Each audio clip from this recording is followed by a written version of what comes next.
कराची से मेरा सवाल है, कराची में लगाए गए मनपसंद लोग क्या कर रहे हैं?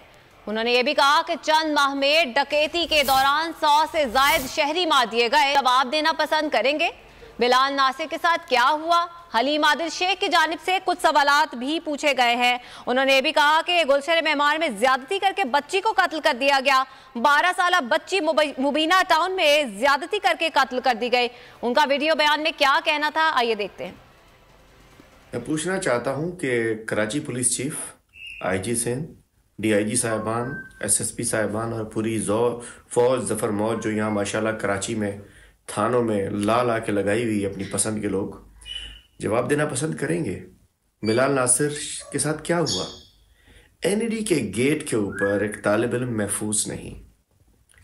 पिछले 7-8 महीने में 100 के करीब लोग टारगेट किलिंग में, मतलब ये जो स्नैचिंग के दौरान किलिंग मार दिए गए। आज से चंद रोज कबल 6 साल बच्ची गुलशन मेमार में ज्यादती करके कत्ल कर दी गई। 12 साल बच्ची मुबीना टाउन में ज्यादती करके कत्ल कर दी गई। 13 साल बच्ची लाइन्स एरिया में ज्यादती करके कत्ल कर दी गई। और कायदाबाद की मुनीबा के भी अभी तक कोई नहीं पकड़ा गया। जवाब दे। हलीम आदिल शेख का वीडियो बयान आपने सुना। उन्होंने